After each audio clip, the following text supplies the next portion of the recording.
안녕하세요. 오늘은 원하는 것을 얻는 방법에 대해서 나름 제가 가지고 있는 의견을, 살아온 인생을 통해서 얻은 경험과 의견을 어, 한번 얘기해 보도록 하겠습니다. 제가 잘나서 이런 얘기 하는 게 아니고요. 저 스스로한테 하는 얘기기도 하고, 예전에는 그런 식으로 열심히 해서 원하는 거를 잘 얻었던 적이 있으니까 앞으로도 그렇게 한번 해보자, 이런 다짐의 의미도 있다고 보시면 될 것 같아요. 여러분한테도 도움이 될지도 모르겠어요. 첫 번째로는 원하는 것을 얻는데 가장 필요한 첫 번째 할 일은 긍정적으로 생각하는 거라고 생각합니다. 예전에 제가 이제 토플을 준비할 때였어요. 전 군대 제대를 하고 토익이나 토플은 뭐 알지도 못했고요. 토익을 대부분 다 하고 있었을 때니까 그때 군대 제대하면서 토익 정말 하기 싫다.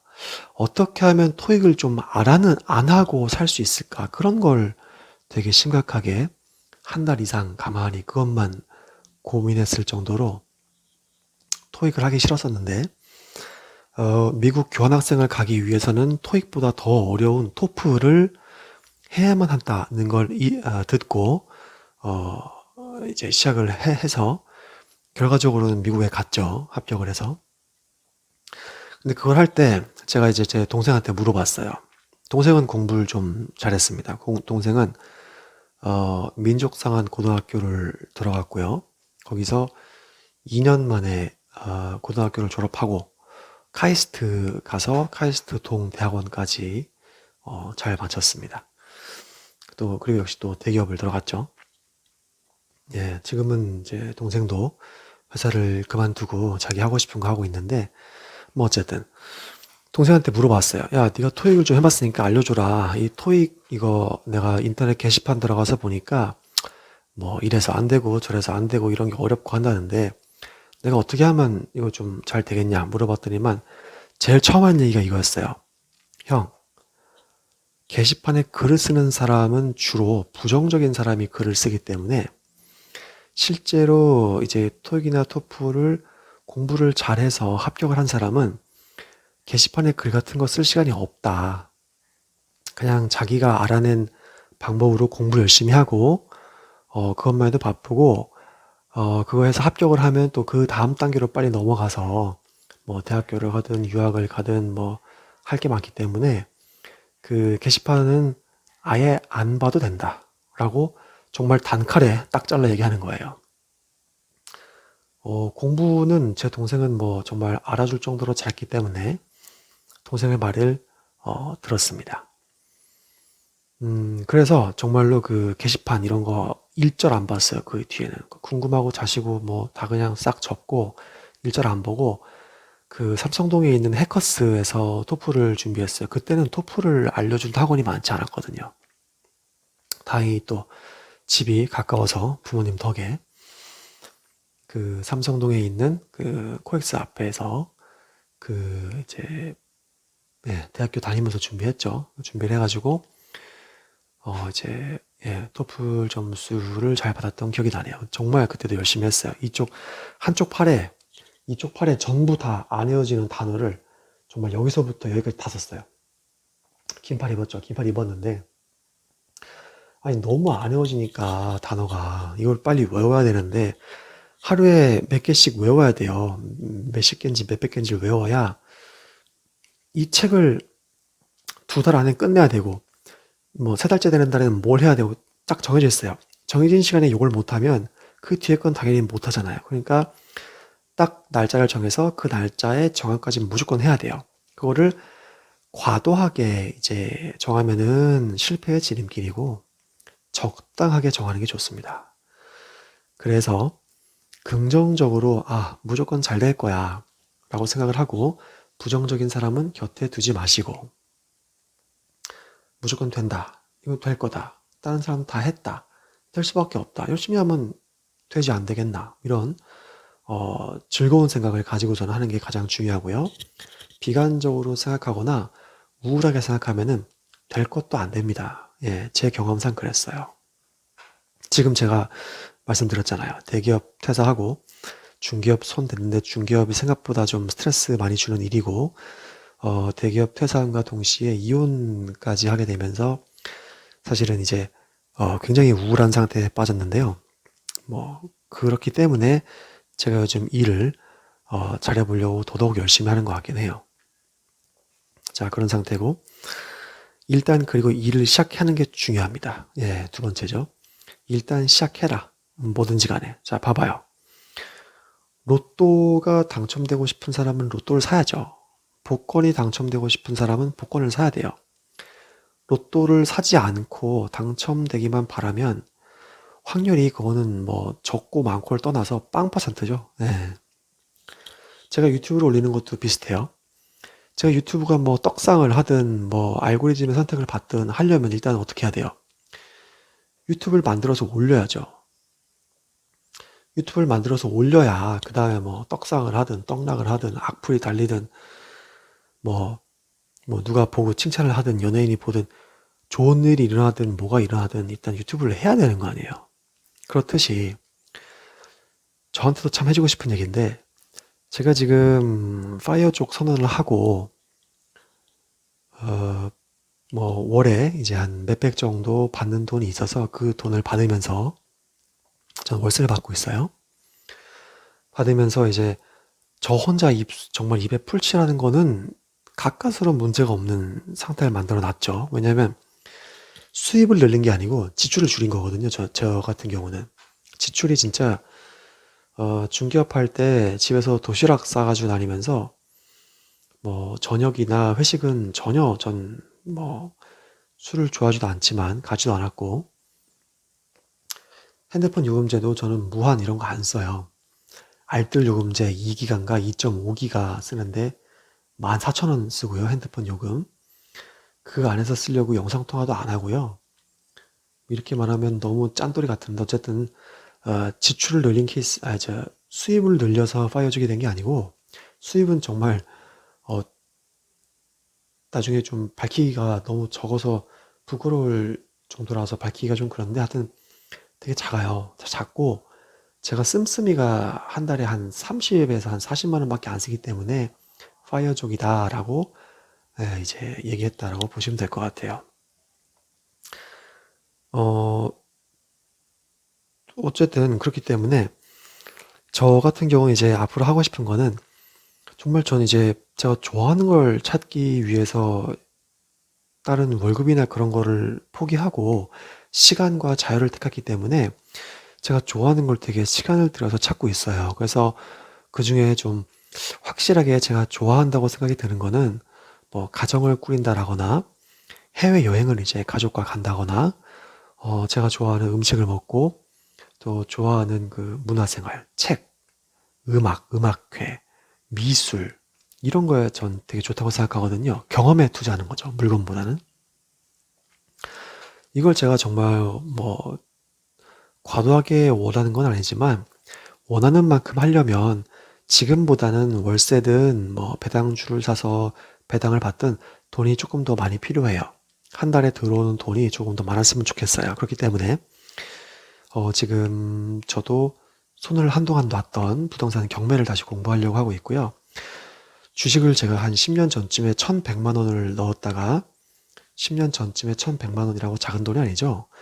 한 달에 정말 뭐 100만 원, 뭐 90만 원씩 월급 200만 원일 때 죽어라 모은 돈인데 그거를 1,100을 한 번에 날려버렸어요. 예.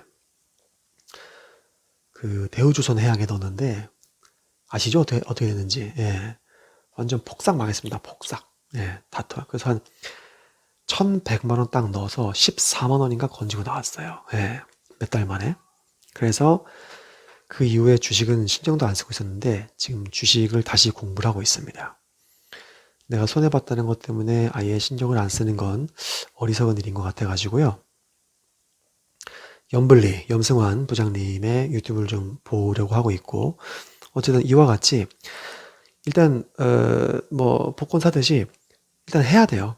일단 하면은 뭐 기회고 가능성이고 일단 다 그 다음 얘기예요. 해야 돼요. 해야 그 다음 이제 단계 수순대로 진행되는 거고, 그리고 제가 강하게 믿고 있는 거는 반복의 힘. 일단 해서 처음부터 제가 뭐 건물 낙찰받고 뭐 이렇게 할 수 있나요? 못해요. 처음에 내가 할 수 있는 거는 정말 지금은 강한 의지가 필요한데, 부동산 경매 관련된 유튜브를 하루에 한 개씩 보자. 아, 이게 뭐 하는 거야 라고 하시는 분도 있을 텐데, 진짜 하루에 한 개 보는 것도 저한테는 진짜 너무 어려워요. 보기가 싫어요. 예. 하루에 연블리님 거 유튜브 한 개 보자. 하루에 그 부동산 경매에 관한 괜찮은 영상 한 개를 보자. 볼 수 있으면 뭐 두 개도 보자. 뭐 이런 생각인데, 이게 우스갯소리가 아니고 정말 하루 종일 이걸 안 보려고 발악을 합니다. 막 누워있다가 앉았다가 오락하다가 책 읽다가 뭐 노트에 정리하다가 하면서 끝까지 이건 안 해요.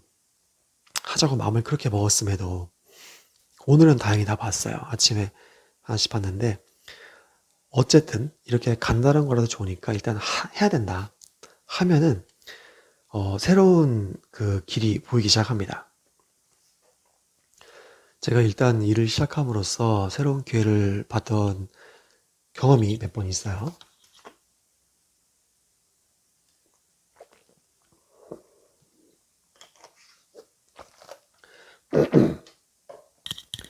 제가 목이 좀 길어요. 팔, 다리가 길고 목이 좀 긴 체형인데, 목이 길어서 그런지 옛날부터 감기가 잘 걸렸어요. 목이 약하고 목이 잘 쉬고 사람이 타고나는 그런 게 있는 것 같아요. 좀 목이 좀 약한 것 같아요. 도라지 많이 먹어야 돼요. 도라지. 뭔 얘기하고 있었죠? 아, 네.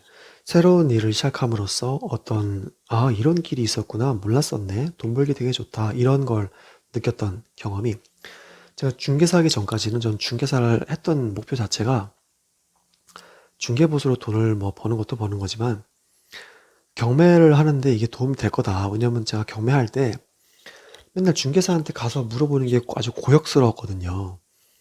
뭔가 나는 초보 같고 이 동네 잘 모르는데, 중개사들은 여기 토박이 같고 막 들어가면 막 여유 만만이잖아요. 막 의자에 막 이렇게 누워 있고 막 낮잠 자고 있고 막 동네 사람들이랑 막 얘기하고 있고, 거기를 비집고 들어가서 물어보면은 막 모른다고 막 욕먹은 적도 많아요. 그 경매 같은 거 하지 말아라고 막 혼도 내는 사람도 있고. 하여튼 그 경매의 첫 단계, 부동산 들어가는 것부터가 되게 힘들었단 말이죠. 그러다 보니까 저는 이제, 그래, 그 힘든 거를 제대로 한번 부딪혀보자. 내가 부동산 하기 힘들면 부동산을 해보자. 그러면 좀 알지 않겠어? 해봤는데 결과적으로 경매에 별 도움이 안 됐습니다. 예. 해보니까 제가 강남에서 했으니까 강남은 잘 알게 돼요. 근데 강남은 경매가 안 나오고, 제가 제 돈으로 경매할 수 있는 데는 인천, 경기도, 뭐 부천, 부평, 의정부, 고양, 덕양, 뭐 이렇게 뭐 삼본, 평택, 그런 데라고 싼 건 아니에요. 비싸요. 어쨌든 서울보다는 그런 데에 물건이 있기 때문에 그런 데를 할 수가 있는데, 부동산의 생리는 좀 알았지만 그런 데 가서 아는 척 할 수는 전혀 없어요. 역효과만 날 뿐이죠. 어쨌든 중개사를 해서 경매에 도움은 안 됐지만 그걸 알았어요. 제가 몰랐던 돈 버는 법. 부동산들이 그 수수료 이렇게 중개하는 거 말고도 돈을 버는 게 여러 가지가 있어요. 첫 번째로 그 청소. 부동산을 중개하게 되면은 자연적으로 발생하는 여러 가지 이제 추가적인 업무가 있어요. 첫 번째가 들어가는 집을 청소하는 거에 대한 거. 두 번째로 들어가는 집에 대출을 좀 알아봐 주는 거, 혹은 대출 상담사를 연결시켜 주는 거. 세 번째로 이삿짐 센터.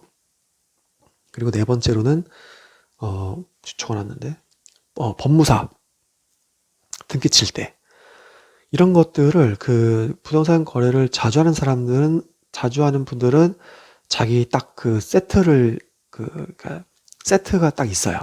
법무사는 이 사람, 대출은 이 사람, 청소는 이 사람, 하도 거래를 자주 하니까 그렇게 하는 사람이 있는데, 그렇지 않은 분들은 대부분 다 이제 부동산 인상이 좋고 잘해준다 그러면 부탁을 하죠. 그러면은 부동산 쪽에서 그런 걸 소개를 다 시켜줘요. 실제로 욕먹기 싫기 때문에 철저하고 검증된 사람을 소개시켜 주려고 하겠죠. 근데 그게 어쨌든 그 혜택을 입는 사람들이 있잖아요. 손님한테야 해주고서는 이제 중개보수를 받으니까 더 말할 게 없지만 그 이삿짐 센터나 대출 상담사분들이 이제 자기를 수많은 정말 경쟁이 진짜 치열하거든요. 생각해보세요. 대출, 네이버, 카톡 뭐 쳐봐요. 수천 명, 수만 명인데 그 중에 한 명은 어쨌든 누가 소개를 시켜준다거나 하면 훨씬 유리하잖아요. 전화가 와서 끊겼습니다. 예전에 천안에 아파트를 하나 가지고 있었는데 그 이혼하면서 처분해가지고 현금으로 재산 분할을 했거든요. 그 아파트를 이제 와서 팔으라고 그쪽 부동산에 전화를 주셨네요. 예. 판지가 한참 지났는데 그래서 잘 말씀드렸습니다. 어쨌든 중개사 하면서 돈을 벌 수 있는 게 그런 게 있는 줄 몰랐는데 해보니까 그런 걸로 돈을 꽤 많이 법니다. 예. 특히 대출이 돈이 많이 돼요. 대출이 액수가 막 아파트 하나 하면은 막 5억, 4억 이러고 막 전세할 때 막 몇 억씩 빌리다 보니까 대출을 했을 때 중개사들이 버는 돈이 꽤 많고요. 그래봤자 뭐 몇십만 원 수준이에요.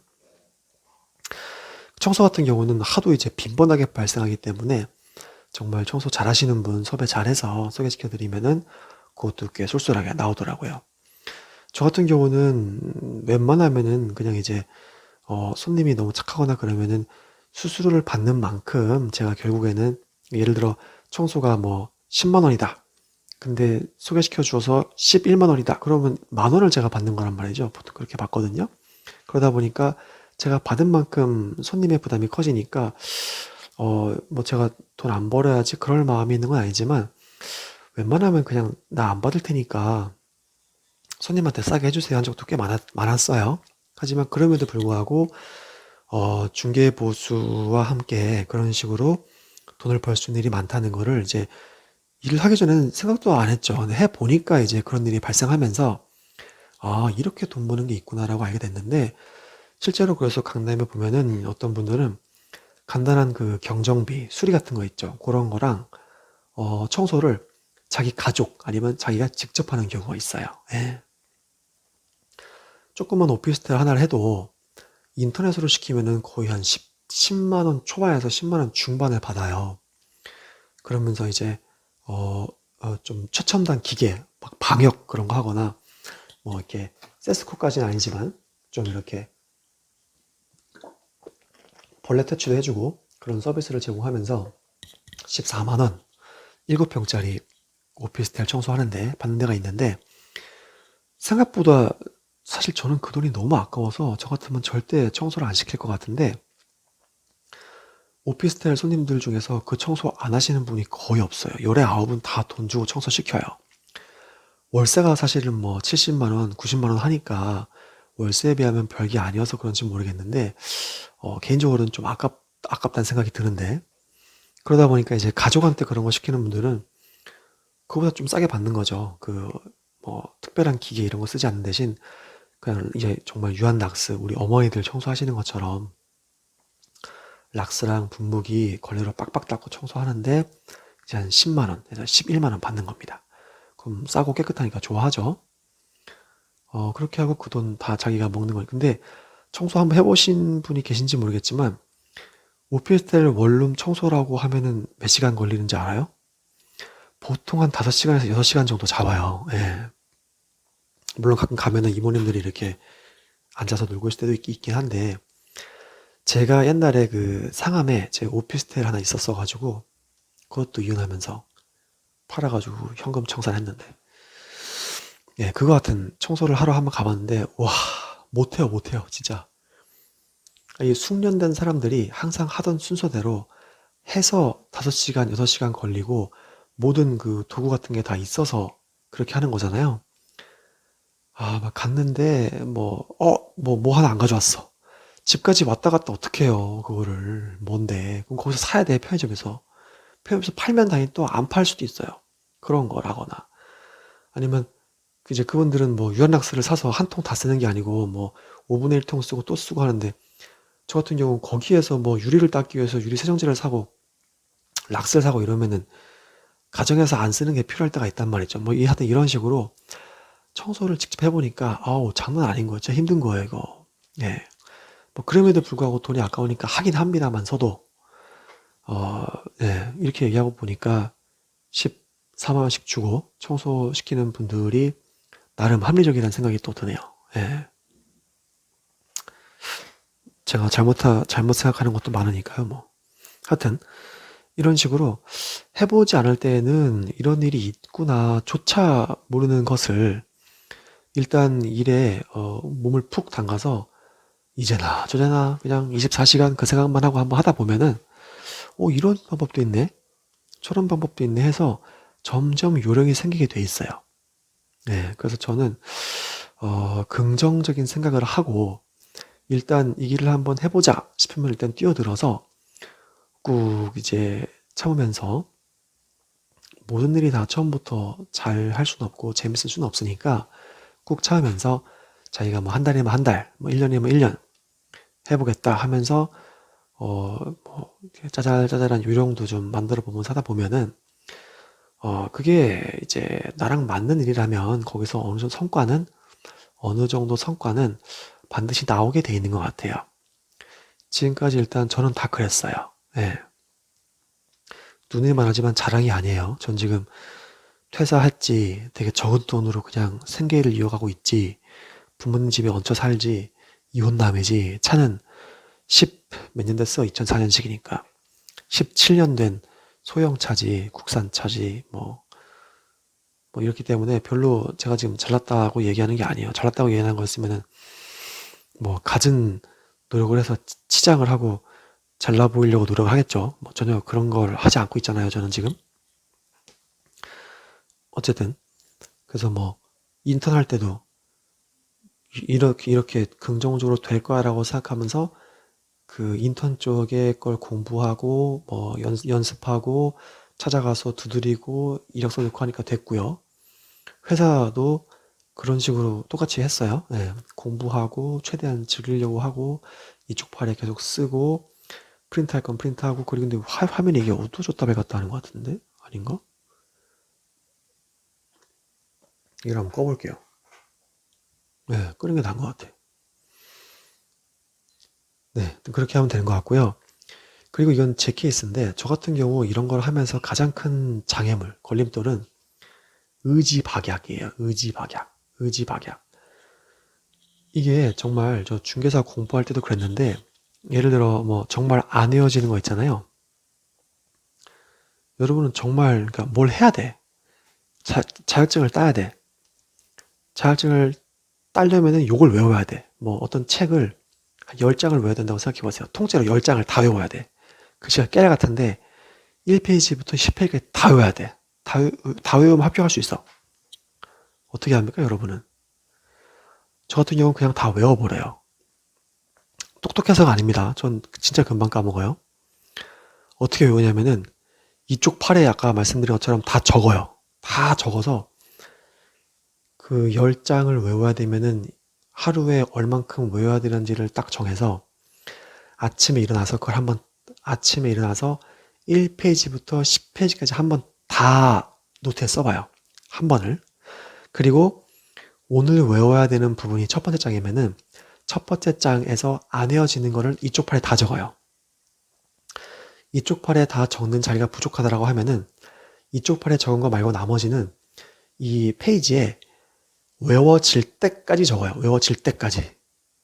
약간 그 성격이 좀 고집스러운 그게 좀 있는데, 한번 해보자. 네가 이기나 내가 이기나 한번 해보자. 이런 생각이 좀 들어서 한번 정말 죽을 때까지 적어봅니다. 한번 10번, 20번, 30번.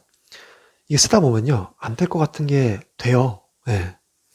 10페이지 금방 외웁니다. 팔에다 쓰고 하다 안 되는 건 정말 딱 뭐 요만한 노트에 딱 적어요. 요만한 거에 딱 적어서 오늘 내가 도서관까지 가는 길이 15분인데 15분 안에 요 안에 있는 거는 100번 얘기한다. 길 가면서 계속 읽는 거예요. 그냥 중얼중얼.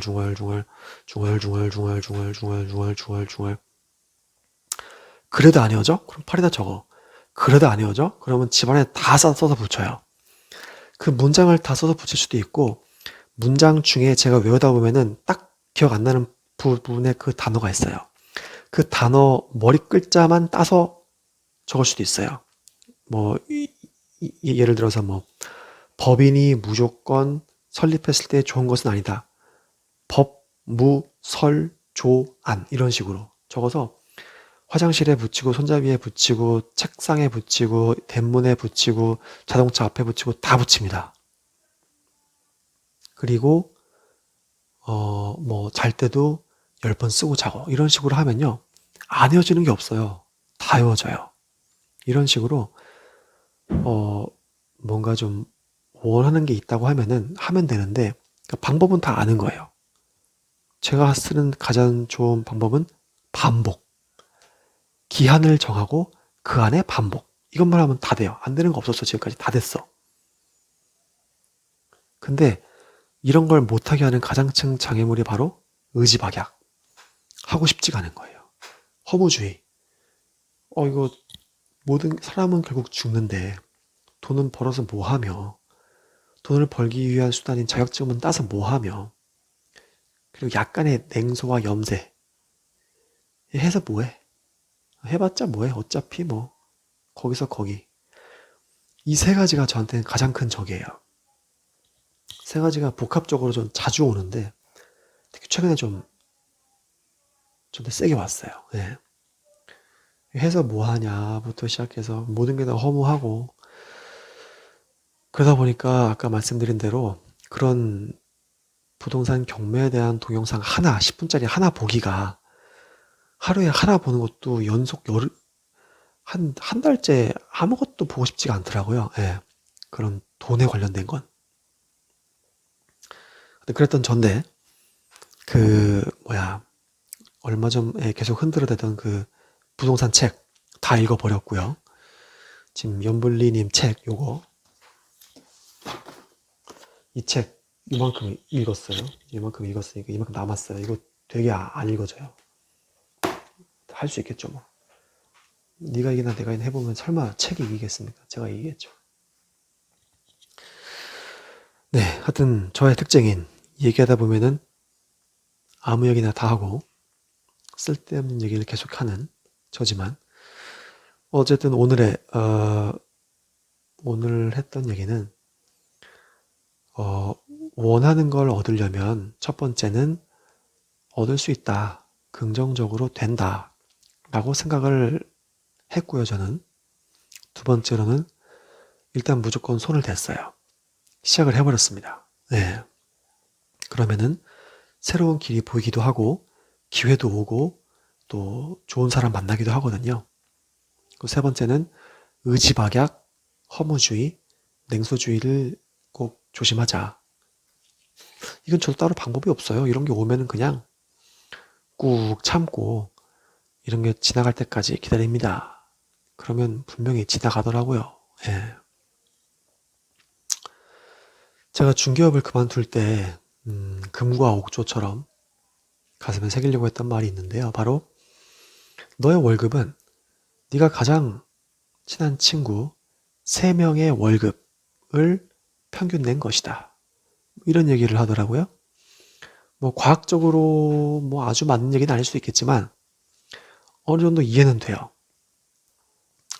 맹모삼천지교라고 보고 듣고 곁에 두고 있으면은 그게 곧 저를 형성하는 자양분이 되죠. 생각해 보세요. 여러분 옆에 만약에 잠깐만요. 여러분 옆에 친구가 3명 있는데 그 친구가 부동산을 다 말아먹은 사람이야. 그래서 주식도 말아먹었어. 그 비트코인도 셋 다 망했어. 자, 이런 친구 3명이 당신의 베스트 프렌드입니다. 당신이 과연 부동산 투자를 적극적으로 할 수 있을까요? 힘들걸요. 왜냐면 그 3명이 당신의 베스트 프렌드거든. 맨날 붙어있고 맨날 전화하고 맨날 술 먹고 맨날 만나서 쇼핑하고 이런 애들인데 남자든 여자든 할 거 없이요. 당신이 만약에 새해 처음으로 오피스텔 투자해서 월세를 받아 먹으려고 한다면 분명히 얘기하게 돼 있어요. 그 친구들 중에 한 명한테는. 근데 그 사람이 부동산을 좋게 얘기할 리가 없잖아. 그죠? 그 다음 주식. 주식 하려고 해도 뭐라고 얘기하겠어요? 주식은 안 된다, 죽는다, 자살한다. 비트코인은 뭐라고 얘기할 것 같아요? 그러면 당신의 수준은 그 친구 3명의 수준과 비슷해지겠죠. 그러면 돈을 버는 수준도 비슷해지겠죠. 그렇기 때문에 그 얘기는 약간 좀 일리가 있는 것 같기도 해요. 그래서 저는 요즘 친구가 별로 없으니까 그 3명을 유튜브랑 책으로 채우려고 하고 있습니다. 예. 연블리님 책을 보고 존 리님 유튜브를 보고 부동산 경매에 성공한 사람들 유튜브를 많이 봐서 제가 가장 시간을 많이 보내는 3사람이 그런 좀 성공한 긍정적인 사람 3사람을 곁에 두고 싶은 거죠. 이렇게 해서 좀 잘 됐으면 좋겠습니다. 예. 오늘 여기까지 할게요. 감사합니다. 다음에 또 봐요. 안녕.